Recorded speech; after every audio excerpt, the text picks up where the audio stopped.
ব্যাপারটা very sad, দুঃখজনক। এই ধরনের ন্যাক্কারজনক ঘটনা আমার বিস্তারিত বিবরণ দিতে হচ্ছে। আমার বয়োজ্যেষ্ঠ দাদা বিস্তারিত ব্যাখ্যা করেছেন আপনার সামনে। আমিও ওনাদের সঙ্গে একমত। আগামী দিনে আন্দোলন আরো বৃহৎ আকারে ধারণ করবে। আশা করি এই রাজ্য প্রশাসন নিশ্চয়ই এই ধরনের ব্যবস্থা নেবে। এবং মাঝে একটু কথা বলে দিতে চাই, রাজ্যের মাননীয় মুখ্যমন্ত্রী, মাননীয় আইনমন্ত্রী আমার সঙ্গে ফোনে কথা বলেছেন, আমাকে আশ্বস্ত করেছেন। আমরা অপেক্ষায় আছি কখন আসামি গ্রেপ্তার হবে। এর আগে কি এই ধরনের ঘটনা ঘটেছে আপনার? আমার ঠিক জানা নেই, তবে প্রতিবাদীকরণ আরো এই ধরনের বড় বড় ঘটনা তৈরি আছে। ব্যবস্থা নিতে হবে, পুলিশকে ব্যবস্থা নিতে হবে, পুলিশকে ব্যবস্থা নিতে হবে, নাহলে আমরা আন্দোলন চালিয়ে যাব। কলম পত্রিকার ডিস্ট্রিবিউশনে আজকে সকালে বাধা দেওয়া হয়েছে। প্রায় ৬,০০০ পত্রিকা, আমি পত্রিকার যিনি কনসার্নের এডিটর আছেন অনলাইন যদির সাথে আমি নিজে কথা বলেছি, উনি বলেছেন ৬,০০০ পত্রিকা। এবং আমরা খুব উদ্বিগ্ন, আমরা খুব ক্ষুব্ধ। এই ঘটনা আমরা নিন্দা করি। আমি মুখ্যমন্ত্রীর সাথে সকালবেলা কথা বলেছি, ডিজি সাহেবের সাথে কথা বলেছি, ওনারা দুজনেই কমলপুর আছেন। এডিজি সৌমিত্র দরের সাথে আজকে আমরা একটা ফোরামের নেতৃত্ব দেখা করেছি।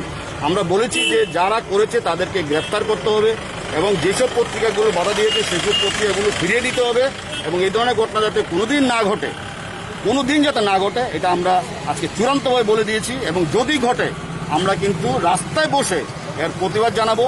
যে কোনো পত্রিকা, শুধু প্রতিবাদী কলম না, যে কোনো পত্রিকা, যে কোনো ইলেকট্রনিক চ্যানেল, ওয়েবসাইট, প্রকাশনার ক্ষেত্রে বাধা দেওয়া যাবে না। কোনো বক্তব্য থাকলে ওনারা জানাতে পারে, কিন্তু প্রকাশনার ক্ষেত্রে কোনোভাবেই বাধা দেওয়া যাবে না। এটা আমাদের পরিষ্কার স্ট্যান্ড এবং এই স্ট্যান্ডে আমরা আজকে উদুপুরও যেতে পারি, উদুপুর গিয়েও আমরা এটার বিরুদ্ধে প্রতিবাদ জানাতে পারি, কিন্তু কোনোভাবে যাতে পত্রিকা প্রকাশনা এবং সম্প্রচারের ক্ষেত্রে কোনো বাধা তৈরি করা না হয়, এই বিষয়টা একদম নিশ্চিত করতে হবে পুলিশকে।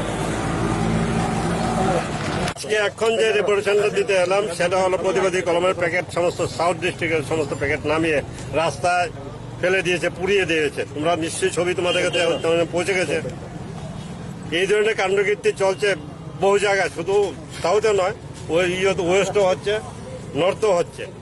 আমরা এগুলির বিরুদ্ধে আগে থেকেই মুভমেন্ট করে আসছি, কিন্তু এগুলি দেখছি আরো বাড়ছে। আজকে ওর কাগজের সমস্ত কাগজ নামিয়ে দিয়েছে, একটা ডিস্ট্রিক্টে কাগজ ঢুকতেই দেয়নি। কোন সভ্য দেশে, কোন গণতান্ত্রিক দেশে এই ধরনের কাণ্ডকীর্তি চলতে পারে না। যারা এর সাথে যুক্ত আমরা এফআইআর করে দিয়েছে, এখন অব্দি কাউকে অ্যারেস্ট হয়নি। যদি আজকাল সন্ধ্যার মধ্যে অ্যারেস্ট না হয় তাহলে কালকের দিনে আমরা পারবো না, পরশু থেকে আমরা রাস্তায় নেমে যাব। ত্রিপুরা রাজ্যে ডেইলি দেশের কথা ছাড়া আর এরকম আক্রমণ অন্য কোথাও উপর হয়েছে কি? আরে আমাদের উপর আক্রমণ হচ্ছে রোজ। আমাদের বিভিন্ন জায়গায় প্যাকেট দিচ্ছে না, এই স্টাইলে ওর প্যাকেট। আরে আমার তো কাগজ জিএনএ কাগজ ঢুকতে দিচ্ছে না, এরকম বহু জায়গায় আছে, সন্ধান পত্রিকা ঢুকতে দিচ্ছে না। আজকে তার পরশু দিন হয়েছে বিলেনিয়া, সমস্ত প্যাকেট নামিয়ে বেড়েছে, নামিয়ে পুড়িয়ে বেড়েছে, এরা রাস্তা মিছিল করছে। আর আজকে কি করছে, এন্টার নর্থ ডিস্ট্রিক্ট আর সাউথ ডিস্ট্রিক্টের কাগজ ঢুকতে দেয়নি। সবচেয়ে বড় অবাক করার মতো ঘটনা কি জানেন? আজকে আমি অবাক হয়েছি। আমরা এতগুলি এডিটর, এতগুলি সাংবাদিক, এতগুলি এখানে এত জার্নালিস্ট সবাই এসছে। একটা ডিআইজি রেঞ্জ মিস্টার সৌমিত্র দল বলছে আপনি এফআইআর করুন, আপনি থানায় যান, এফআইআর করুন। অথচ 7:30 নাগাদ এফআইআর অলরেডি করা হয়ে গেছে। 7টার সময় ঘটনা, ডেলাইটের মধ্যে ঘটনা। পুলিশ বলছে এফআইআর করুন, এখন বাজে 11:30, এখনো ওরা আসামিকে গ্রেপ্তার করেননি, বলছে এফআইআর করুন। আমি বললাম যে ডেলাইটে ঘটনা হয়েছে, এফআইআর তো অলরেডি আমরা 7:30 করেছি, বলে আমার কাছে খবর আসেনি। বলে আপনার এসপি তো জানে, আপনি গ্রেপ্তার কেন করছেন না? ওসব কোনো জবাব দিচ্ছেন না। উনি বলছেন এফআইআর নিলে আমরা খোঁজ খবর নিয়ে ব্যবস্থা করবো। মানে পুলিশ যে কিছু করবে না, মোটামুটি আমাদের কাছে বসে আছে এখানে। ডিজি তাকে দায়িত্ব দিয়েছে, ডিজি নেই এখানে, আগরতলা বাইরে আছে, আমবাসায় আছে। ডিজি তাকে দায়িত্ব দিয়েছে দেখার জন্য, তার কাছে খবরই নেই। পুলিশের এসপিকে যখন, সাউথের এসপিকে যখন এখান থেকে ফোন করা হলো, আমাদের সুন্দর ফোন করেছিল, সে বলছে এমন হয়েছে নাকি, আমি খবর নিচ্ছি। পুলিশের এসপি খবর জানে না, তখন একটা ঘটনা ঘটে গেল।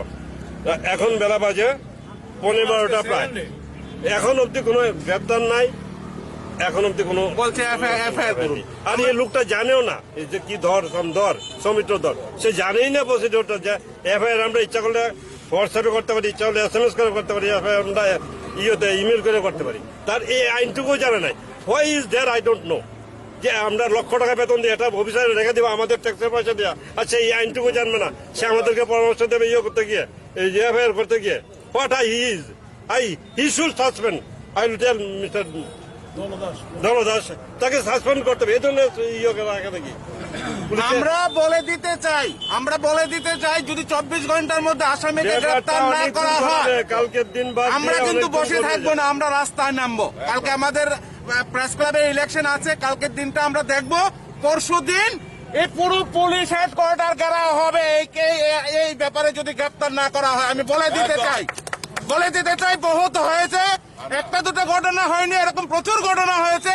একটা ক্ষেত্রে পুলিশ করে 9 জন সাংবাদিকের বাড়িতে আক্রমণ করা হয়েছে, রক্তাক্ত হয়েছে, পুলিশ কিচ্ছু করছে না। এফআইআর করুন, আমাদেরকে বুঝাতে এসছে এফআইআর কিভাবে করতে হয়, কাকে কখন করতে হয়। আমরা মুখে বলেছি, ইমেল করেছি, আমরা হোয়াটসঅ্যাপ করেছি, রিটেন দেওয়া হয়েছে। তারপর আমরা 24 ঘন্টা দেখবো, যদি না কিছু করে তারপর আমরা দেখাবো কিভাবে পুলিশকে ব্যবস্থা নিতে হয়। থ্যাংক ইউ ভেরি মাচ, আপনারা সবাই এখানে এসছেন।